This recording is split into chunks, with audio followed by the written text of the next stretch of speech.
Rangkaian ekshumasi terhadap jenazah Sutrimo, orang dekat ex-Jampitsus Febri Adriansyah, telah rampung.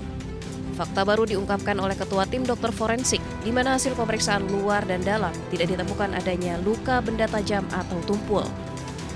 Dan untuk mengetahui penyebab mulut Sutrimo mengeluarkan busa sebelum dinyatakan meninggal dunia, tim forensik juga melakukan swab terhadap jenazah Sutrimo.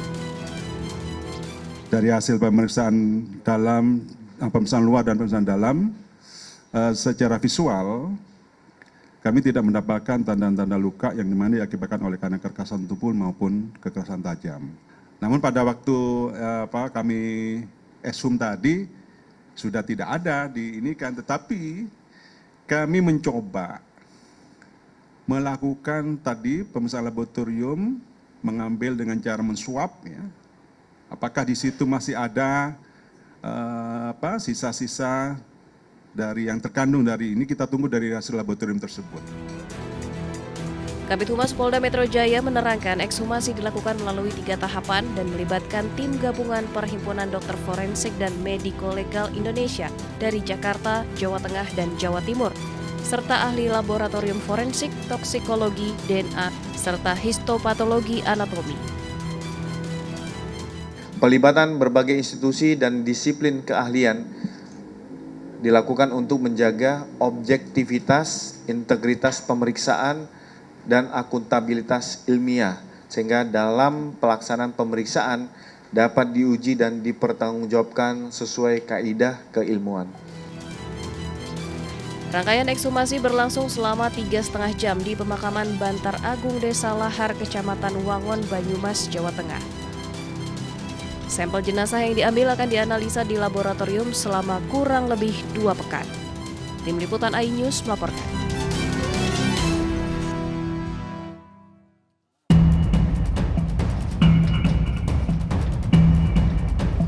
Polres Boyolali menangkap WAG atau dikenal dengan Gus W, usia 57 tahun asal Semarang yang menipu jamaah pengajian berkedok guru ngaji dan ahli pengobatan alternatif di Desa Sindon, Kecamatan Ngemplak, Boyolali, Jawa Tengah.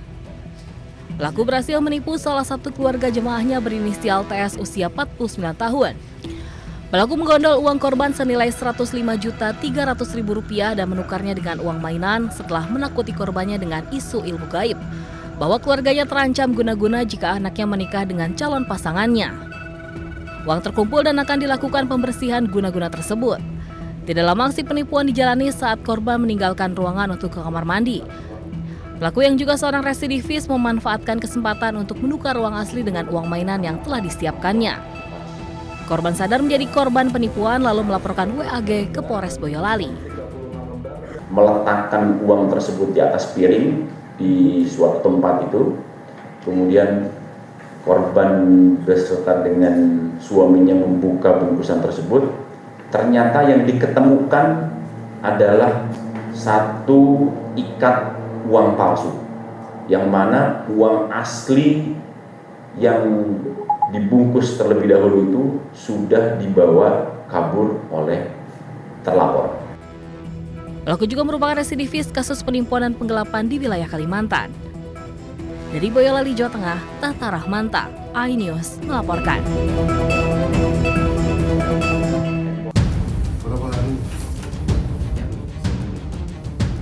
Tim Jatandras Satreskrim Polrestabes Makassar menangkap seorang mahasiswa di sebuah indekos di Makassar bersama teman perempuannya.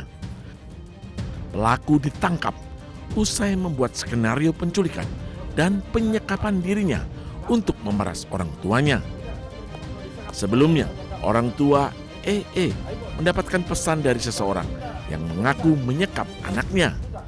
EE disebut memiliki utang 90 juta rupiah. Orang tuanya diminta segera membayar uang tersebut dengan ancaman EE akan dibunuh. Uang tersebut rencananya akan digunakan EE untuk gaya hidup dan berfoya-foya. Berhasil mengungkap dan berhasil menemukan anak yang dimaksud. Namun setelah dilakukan pendalaman, ditemukan fakta bahwa yang melakukan pengancaman bahwa anak itu diculik dan sebagainya adalah merupakan korban itu sendiri, dengan membuat suatu sandiwara dengan alasan untuk bisa mendapatkan uang dari orang. Kini pihak polisi masih menunggu orang tua pelaku selaku pelapor untuk menentukan kasus ini akan dilanjutkan ke proses lebih lanjut atau tidak. Dari Makassar, Sulawesi Selatan, Leo Muhammad Nur, iNews melaporkan.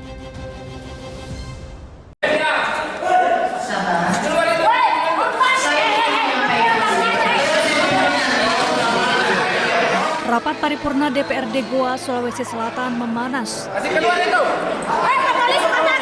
Situasi pun berubah ricuh usai dipicu teriakan dari sejumlah orang yang hadir dalam ruang rapat. Rapat ini menghasilkan keputusan pemakzulan terhadap Bupati Goa, Husniah Talenrang, atas kesepakatan seluruh fraksi. Husniah yang berbicara di atas mimbar terkait klarifikasi kasus yang menjerat dirinya sontak mendapat hujan interupsi. Dengan tegas saya menyatakan bahwa semuanya melalui proses. Ya, di sini bukan tempat kita untuk menghakimi atau mengadili. Masih ada proses selanjutnya. Saya menghargai ini adalah rumah rakyat. DPR adalah mitra kita. Dengan harapan kehadiran saya ini akan menjaga dan menjalin harmonisnya hubungan antara DPRD, legislatif dengan eksekutif.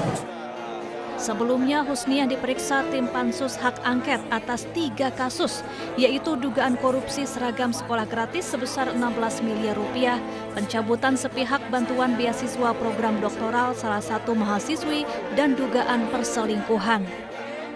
Dari Goa, Sulawesi Selatan, Bukma, iNews melaporkan.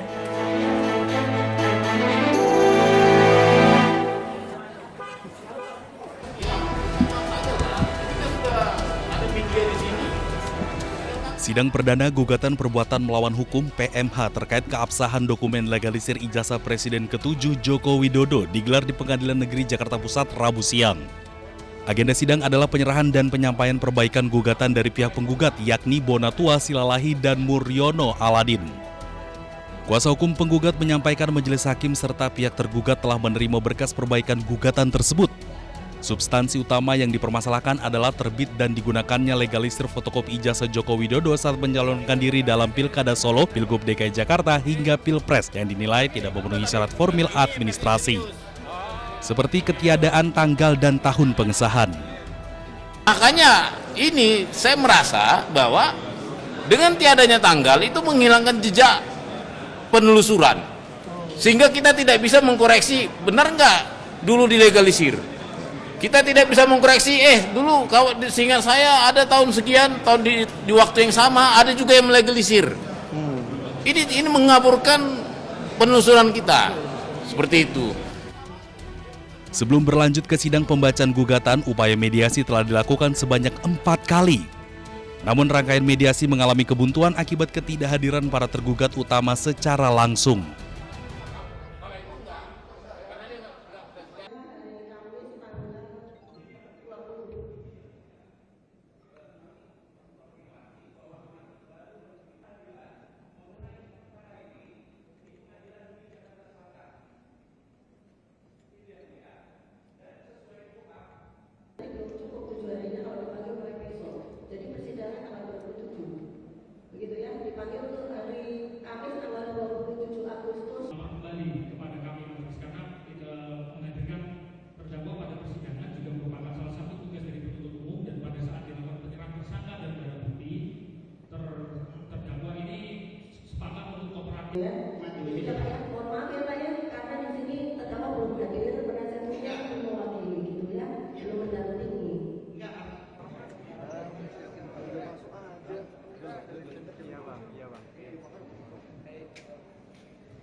Iya bang.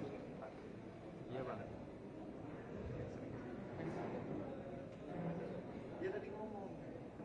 Tasnya mas. Ya. Mau tanya apa Pak? Iya ini. Tanggal muda katanya Pak. Oh tanggal muda. Target. Jiwa. Tadi sama lo ya.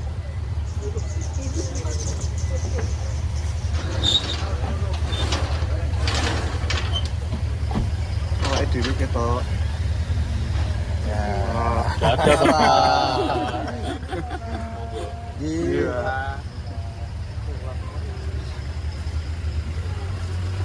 Awas buri mobil, awas. Oh enggak.